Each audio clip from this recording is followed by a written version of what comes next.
ኢትዮጵያ ከአፍሪካ የራሷ የዘመን አቆጣጠር በብቸኝነት የምትጠቀመው ኢትዮጵያ ናት። 7 ዓመቷን አስከብራ አዲሱ ዓመት ለእግዚአብሔር ክብር ለስነ ፍጥረት ክብር አይደለም፣ ለጃኑስ ክብር ነው። ጥር ላይ ሆነ ኢየሱስ ክርስቶስ የተወለደበትን ትክክለኛውን ዓመት የምትቆጥረው ኢትዮጵያ ናት። 1888 ወርቅ ቁጥር ነው ለኢትዮጵያ። ያ ባይሆን ኖሮ ጁላይ ነበር ነው አሁን ድረስ። ይህ የዩሊዮስ የዘመን ቀመር በዚህ ላይ ሲደመደም እንዴት ወደ ዓመተ ምህረት ተሸጋገረ?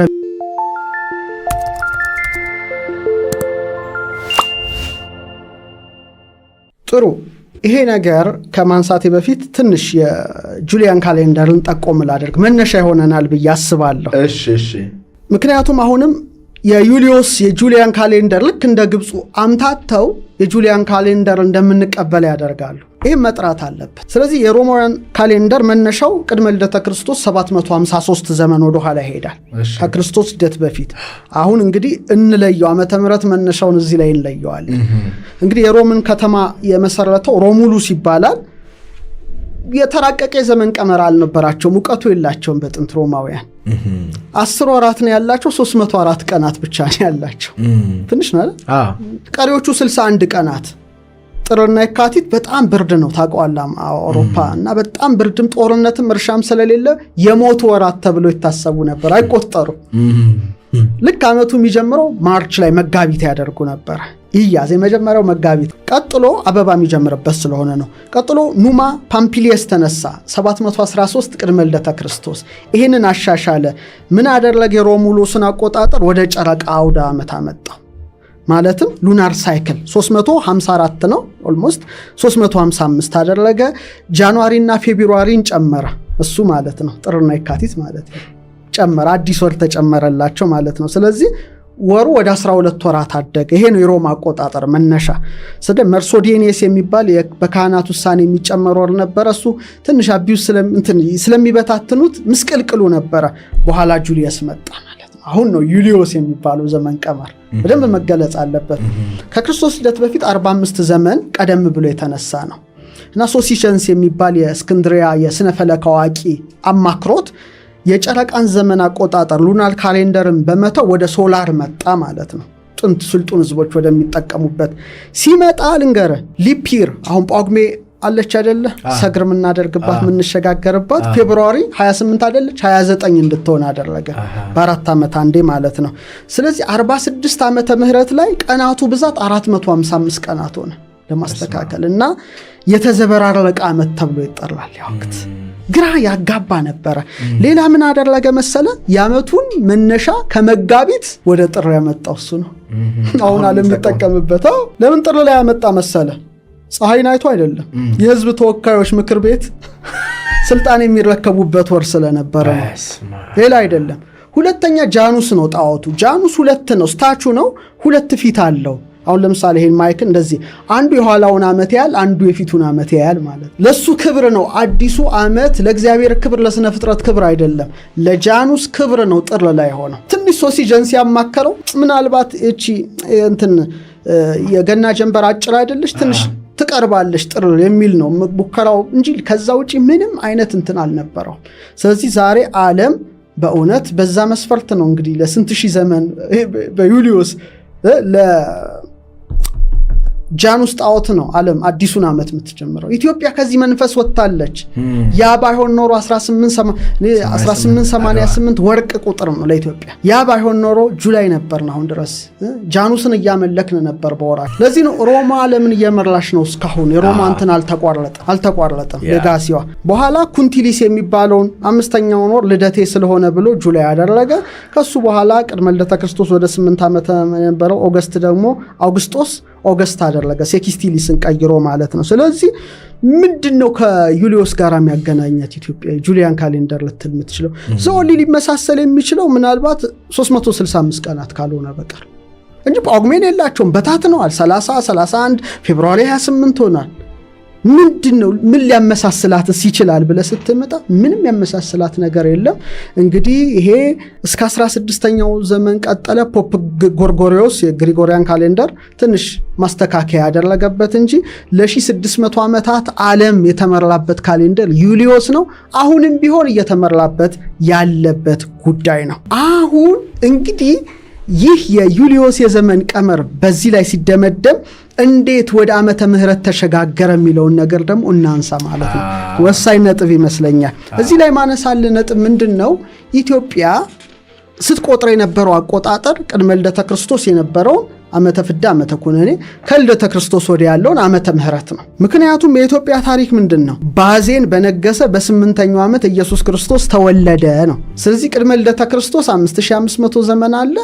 ድህረ ልደተ ክርስቶስ አሁን ቃለ መጠይቅ ያደረግንበት ከሆነ 2018 ዓመተ ምህረት አለ። አሁን እንግዲህ ጌታ ሲወለድ እንግዲህ በእነሱ አቆጣጠር እንግዲህ 754 ላይ ነበር። ልዩነቱ የ700 ምናምን ዓመት ነበር። በኋላ ነው እንግዲህ ሁለት ሊቃውንት ተነሱ። አንደኛው የተነሳው እስክንድርያዊ አናኒዮስ የሚባል ነው። በጣም ሊቅ ነው። 400 ዓመተ ምህረት ላይ የተነሳ ሊቅ ነው እና የክርስቶስን ልደት ሲያሰላ ልክ ኢትዮጵያውያን እንደሚያሰሉበት ዘዴን የተጠቀመው የ532 ዓመት ግሬት ፓስካል ምንለው አለ አብይ ቀመርን ፋሲካ ዑደት አስልቶ ከክርስቶስ ልደት በፊት 5500 ብሎ አሰላ። ሮማዊ ዲዮናሲዮስ ደግሞ ተነሳ። እሱ ደግሞ አይ ቲንክ ከ125 ዓመት በኋላ ነው የተነሳው በ525 እና እሱም ደግሞ የክርስቶስ ለምንድነው ዓመተ ሰማዕታት ብለን ምን ቆጥረው አለ። የሮም ከተማ የተመሰረተችበት ቆመ።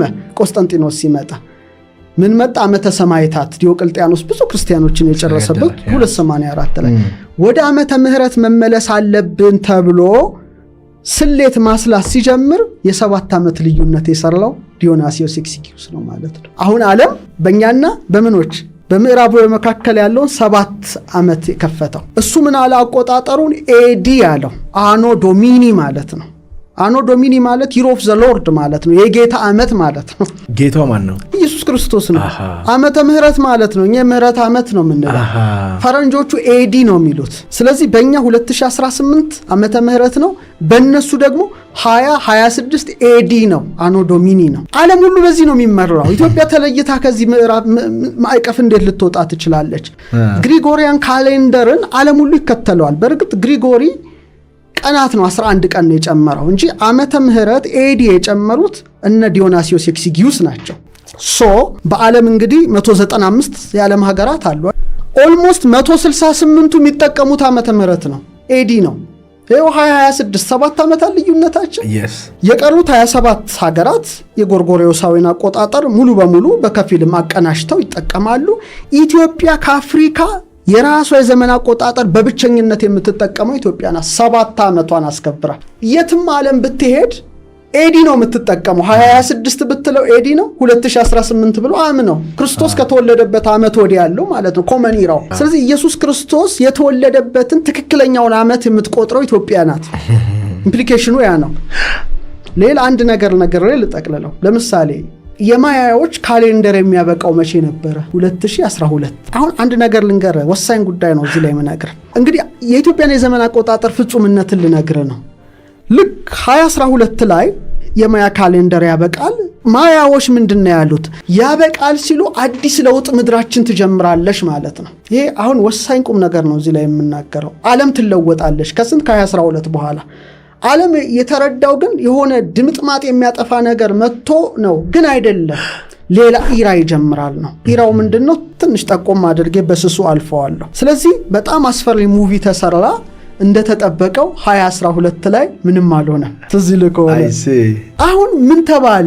2012 የኢትዮጵያ መጣ። ስለዚህ ሰዎች ምን አደረጉ? ኮንሺየስ ሆኑ። ምንድነው ይሄ ነገር? 2012 ኢትዮጵያ እኮ 7 ዓመት ወደ ኋላ ናት። ስለዚህ የማያዎች ትንቢት በትክክለኛው ሊሆን የሚችለው በኢትዮጵያ የዘመን ቀመር ነው የሚል ብዙ በአሜሪካ ፖድካስቶች ነበሩ። እኔ በብዙ አንግል ነበረ ያን ጊዜ አየው የነበረው። አንደኛ የሆነ ነገር ለውጥ እንደሚመጣ ይታወቃል። ሰኔ 14 2012 የላስታ ላሊበላ ቀለበታማ የፀሐይ ግርዶሽ ታየ ነው መጣ።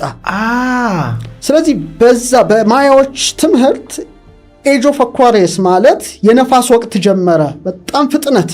ወዲያው ኮቪድ መጣ። ትዝ ይልህ ከሆነ ሰው ሁሉ ቤቱ ገባ። ግዴታ ነበረ ሊሆን። ለምን መሰለ? አሁን ምን ሊጀምር ነው ማለት ነው? ካሌንደሩ አበቃ በኢትዮጵያ ዘመን ቀመር ላይ 7 ዓመት ትክክል ነው የተነበረ። ከዛ በኋላ በጣም ነፋስ ሊመጣ ነው። ነፋስ ማለት ኮሚኒኬሽን ነው። ወዲያው እንግዲህ ኤአይ አርቲፊሻል ኢንተለጀንስ ዲዛይን የታሰበው 1956 ነው። ግን ኮቪድ ሰውን ቤቱ ሲያስቀምጠው መገበው መረጃ ቁጭ አድርጎ መገበው ኤአይውን መገበው በእነሱ 2020 እስከ 22 ኮቪድ መነሳቱ ሁሉም ላፕቶፑ ላይ ቨርቹዋል አደረገ working from home ዕውቀቱን ሁሉ ለዛ ለሰው ሰራሽ አስተውሎት መመገብ ጀመረ በቃ አሁን የምታየው ኤአይ የደረሰበትን ተመልከት ኦፕን ኤአይ በለው ምን በለው ግራስ ክትጋባ ድረስ የመረጃ ጎርፍ ሆነ ማለት ነው ሰው ነፋሱ ገባ ማለት ነው ይሄ የሆነው በኢትዮጵያ ዘመን አቆጣጠር ከኤክሊፕሱ በኋላ የተከናወነ ነገር ነው ሉናር ሶላር ኤክሊፕስ ኢትዮጵያ ላይ ላሊበላ ላይ ጀምሮ የታየው ግርዶሽ በኋላ ነው ለውጥ የመጣው ሶ የማያ ካሌንደር ፉልፊልድ የሆነው 12 በኢትዮጵያ አቆጣጠር እንጂ በነዛ ዘመን አልነበረ ስለዚህ ኢትዮጵያ ዲዮናሲዮስ ኤክሲጊዩስ ያሳሳተውን 7 ዓመት በብቸኝነት የያዘች ሀገር ናት ነው ማን ያዘዋል እጅግ በጣም ያስገርማል ጎርጎሪዮስ የጨመራቸውን 1582 ላይ 11ን ዕለት የያዘችው ብቸኛ ሀገር ናት ጁሊየስ ወስዶ ጃንዋሪ ያደረገውን መስከረምን እሷ አክብሮ የያዘች ብቸኛ ሀገር ናት አሁን እንደዚህ በድህነትን አታስብ ነገ ዓለምን ብትመራኮ ምን ጊዜም ስልጣን ያዝ አይደለም ያንቀጠቀጠው ነገኮ ታስቀይረው ትችላለች ዓለምን ተሳስተሃል ብላ ልትሞግተው ትችላለች ዓለም ሲሰክን ማለት ነው የስክነት ዘመን መቼም ዓለም እግዚአብሔር እንደሚሰጣት እናምናለን እና ይሄንን ለማፍረስ መንቀሳቀስ ማለት ተልእኮ ከምን አቅጣጫ እንደሆነ አይገባኝም ግን የክፉ መንፈስ አሰራር ግን በትክክል አለበት በቃ ኦሬዲ ነፃ ወጣለች ከዚህ ከዲመንስ ከኢቪል ስፒሪት አሰራሮች ነፃ ወጣች ብቸኛ ዘመን ቀመር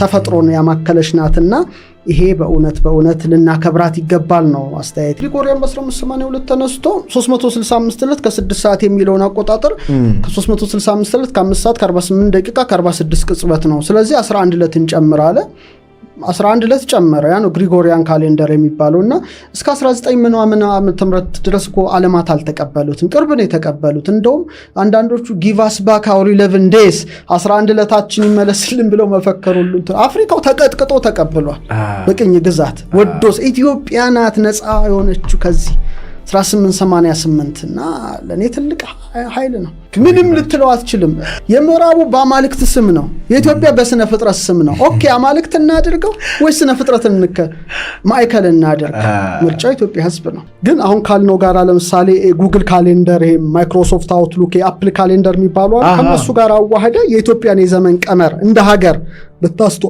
ኢትዮጵያን በጣም በከፍተኛ ደረጃ ታስጠራለ በዛም ሆነ በዚህ ግን ዘመኑ የኤአይ ዘመን ነው ምንም ልትል አትችልም ከዚህ ሲስተም ዓለም በቃ ኦሬዲ ገብታበታለች ሶ እንደኔ ለምሳሌ የኤለን መስክ ግሮክ ኤአይ አለ ትልቁ የኢትዮጵያ መጽሐፍ ቅዱስ ስካን አድርጎ አንብቦ አኩሬት ነው በቃ ጥራት ያለው ነው ብለዋልና በጣም መነጋገሪያ ነው በየፖድካስቱ ማየት ይችላል አሜሪካ የሚሰራው ሚል ጊብሰን you know on the resurrection movie ሊሰራ the passion of Christ ሰርቷል on resurrection ሲሰራ the only source አደርጋቸዋለሁ የተባሉት መጻሕፍት ሲለዩ አንዱ የኢትዮጵያ ሶርስ ነው ሄኖክን መጽሐፍ ጨምሮ ማለት ነው ሶ የኤአይ ዘመን ስለሆነ ይሄን ሚለይ የሆነ ኦፕቲካል ካራክተር ሪኮግኒሽን አድርገ በትኖ የሚያወጣ ነገር ያስፈልጋል ኤአይ ራሱ የራሷን ዴቨሎፕ ማድረግ አለባት እንደ ሀገር ከዚህ በኋላ የሚል እምነት አለኝ ለዚህ አሁን ባልከው ላይ 2 ኮንፈረንሶች ተሳትፍ ያለው ጥናታዊ ጽሁፍ አንድ ሰሜን አሜሪካ ነው 2 ኢትዮጵያ ነው ምንድነው አንደኛው የዛሬው ስንት ዓመት ነው ወደ 3-4 ዓመት በፊት ይመስለኛል ዩኤስኤ ላይ ትልቅ ኮንፈረንስ ነበረ ምንድነው የኢትዮጵያ ፊደልና ቁጥር ማለት ነው እኔ በዛ ላይ እንግዲህ 2 መጻሕፍት ጽፍ ያለው 88 እና 37 አልፋ 73 የገጽ ብዛታቸው ወደ 730 ምናምን አጠቃላይ ትልቅ መጽሐፍ ነው ሶ ኢትዮጵያ ፊደሏ አንዱ ፊደል 15 አይነት ምስጢር አለው በቀመር ደረጃ ወደ 10 ታደርገዋለ ሶ እኔ ምንድነው ያልኩት አንድ ሀገር ደህንነቷን ማስጠበቅ አለባት ሳይበር ሴኩሪቲ ከሌለ ደህንነት አይሰማህም ባንክ ይበላሻል ምንም አይበላሻል ሶ እኔ ያን ያቀረብኩት የነበረው ይሄ ፊደል እንዴት ለሳይበር ሴኩሪቲ ይጠቅማል የሚል ነበር እዚህ ደግሞ በቅርብ ፕሮፌሰር ጽጌ ባዘጋጁት ኮንፈረንስ ላይ ያቀረብኩት ምንድነው ለክሪፕቶግራፊ ነው ኢትዮጵያውያን ክሪፕቶግራፊ ኖሌጅ ነበራቸው ኢንክሪፕት ማድረግ ማለት ነው መሰወር ማለት ነው ሶ የ10 ዘዴዎች አሏት ኢትዮጵያ። ያን 10 ዘዴ ተጠቅመ ውስብስብ ታደርገዋለህ። እኔ አሁን መጽሐፎችን በፈለኩት ጊዜ ክሪፕቶግራፊያቸውን ሰርቼ ቁጥር ብቻ ላደርጋቸው እችላለሁ። እኔ ብቻ ልፈታው የምችለው፣ ማንም ሰው አክሰስ አያደርገውም ያንን። በዚህ ደረጃ ሀገሪቱ ማድረግ አለባት የሚል ጥሩ ኮንፈረንስ ነበረ። የእኔ ተማሪዎች የቀመር ተማሪዎች ለምሳሌ አንድ ወንድም አለ ራሞን ይባላል። እንደ ተማሪ ደግሞ እዛው ቴክ ውስጥ እንዳሉ ደግሞ በሙሉ የቀመረ ፊደል የግዕዙን በአፕሊኬሽን ተሰርታ ባለፈው ያሳዩኝ ማለት ነው። ተመልከት፣ በቀላሉ ወደ 10 ምናምን የሚጠጉ ስሌቶችን ማስላት ትችላለህ። ያን ለውጠን ለሀገር መጠቀማት ትችላለህ፣ ለራስ ሴፍቲ መጠቀማት። በውጭ ቋንቋ እየተጠቀምክ እንዴት ነው ደህንነትን የምትጠብቀው? በኤአይ ዘመን ይሄን ነገር እንደውም አርላቀን ነው የምናየው። እንኳን ልናጠፋው እያርላቀክ የቴክሶች ስራ። ሌላው የትምህርት ስርዓታችንስ ይሄን ማያስገባው ለምንድን ነው? ትምህርት ሚኒስቴር እኮ የኢትዮጵያ ትምህርት ሚኒስቴር ነው የሚባለው እንጂ ጃፓን፣ የቻይና፣ የጣሊያን አይደለም። ግዴታው ነው የኢትዮጵያ ስሟን እስከያዘ ድረስ የኢትዮጵያን ዕውቀት ማልማት በትምህርት ካሪኩለም ከአጸደ ህፃናት እስከ ሃይ ሌቭል ድረስ እስከ ዩኒቨርሲቲ ድረስ እኮ መሰጠት ያለበት እኮ ነው። ግዴታ እኮ ነው። የኢትዮጵያ ነው ስሙን ወስደዋል ወይ ሌላ አይደለም። ስለዚህ በትምህርት ካሪኩለማችን ውስጥ ከቻልን ደግሞ የቴክኖሎጂ ሰዎች በጌም ውስጥ ጌሚፊኬሽን አድርገ በጌም ውስጥ ፓዝል እያደረክ ዘመን እንዳለ ተቀምረዋል። ይሄ ለቴክ ሰዎች እባካችሁ በጨዋታ መልኩ ስሩት። በቨርቹዋል ሪያሊቲ 3D መነጽር እያደረክ ዘመን ቀመር ሲቀመር ሲሰላኮ የማድረጊያ ዘመን ላይ እናለን። ሌላው እንደ ሀገር መመክረው ዩኔስኮ ላይ መመዝገብ አለበት እኮ አይመስለኝም። እንዳንቀደም እላለሁ። እንደውም ስናገር ኢንታንጂብል ካልቸራል ሄሪቴጅ እኮ ነው፣ ሀብት እኮ ነው፣ ቀላል ሀብት አይደለም። ዓለም ያጎደለውን 7 ዓመት የጨመረውን 11 የተዋትን መስከረም በነገስታት በፖለቲከኞች ተጽዕኖ ይሄን አክብራ ከቅኝ ግዛት ቀንበር አላቃ የያዘችውን ነገር መመዝገብ ግዴታ ነው አለበት ብዬ አምናለሁ። አለበት። እንደውም ካላደረግን በጣም ዘግይተናል። እንደውም ዲስኮርስ መጀመር አለበት ብዬ አምናለሁ። ዘመኑ የጭንቅላት ነው አይደል እንዴ? ዝም ብለህ ጃስ በለው በማለት አታደርግም። የእውቀት ነው፣ የጥበብ ዘመን አይደለም፣ የጥበብ ነው። የመጥበብ ሳይሆን የመጠበብ ዘመን ላይ ሆነ ዲስኮርስ መፍጠር አለብህ። ውይይት ታደርጋለህ። ከበስተጀርባ ያለውን የከዋክብት ሳይንስ፣ የፕላኔት ሳይንስ፣ የግርዶሽ ሳይንስ፣ የዘመን ሳይንስ፣ የካልኢት ሳይንስ በደንብ ትውልዱ እንዲከራከርበት እንዲወያይበት ማድረግም ይጠበቅብናል። ስለዚህ እንደኔ መጪው ዘመን የኛ ዘመን ነው ብዬ አምናለሁ። ለምን መሰለህ ይሄ ልልበት የቻልኩት የዓለም አይን ወደዚህ መዞሩ አይቀርም። ለምን ይመስላል? ኤአይ ጥሩ ነገር ነው ብዬ አምናለሁ። መጥፎ ነገርም አለው ሊኖረው ይችላል። እኔ ያልኩበት ምክንያት ምንድን ነው? የታመቁት ነገሮችን ሁሉ ከፈተ። ሰዎች አክሰስ እንዳያደርጓቸው የተለያዩ ነገሮች ተዘጋግተው የነበሩት ነገሮች ተከፋፈቱ፣ ተጣሰ። ዓለም ምን መጣ? አሁን ዝም ብለህ ተመልከት እስቲ የውጭ ሀገር ፖድካስቶች። እኔ በብዛት ማየው የውጭ ፖድካስቶች ያለው ስለ ሄኖክ መወያየት ጀምረዋል። በጣም ከምትለው በላይ በጣም ኤቶፒክ ካኖን፣ የኢትዮጵያ ቀኖና፣ 88 ቡክስ፣ የቡክ ኦፍ ኢኖክ ታውዘንድስ። እኔ ይሄ በጣም እያሰጋኝ ነው። ለምን እንደሆነ ታውቃለህ? ቀጣዩ ዘመን በጣም በቅርብ ዓመታት እንደ ፕሪዲክሽን እንዳታደርግ ነብይና አላቅም በእውቀት ሰው ነኝ። ቀጣዩ ዘመን የኔ ፊልም ጉዳይ የሚነሳበት ወቅት ነው። አትጠራጠር። የዩኤፍኦ ጉዳይ የአሜሪካ መንግስት ወርለድ እየገለጠው ነው። እነዚህ ኢንቲቲስ ምንድን ናቸው? ሱፐርናቹራል ቢንግስ ምን ናቸው? ስለዚህ ብቸኛ ሶርስ የሆነው የሄኖክ መጽሐፍ ነው። የሱ ባለቤት ደግሞ ኢትዮጵያ ናት። አሁን ዓለም ሁሉ የሚሰራው ፖድካስት ላይ እነዚህ ምንድናቸው? ዩኤፒ ይላል፣ ዩኤፍኦ ይላቸዋል፣ ኤሊያኖች ይላቸዋል፣ ኔፍሊሞች ደግሞ አሉ፣ 200 የወረዱ አሉ። መንፈሳቸው የት ነው ያለው? በጣም ከባድ ነው ራሱን ችሎ። አሁን ይሄ የሚነሳበት ወቅት ነው።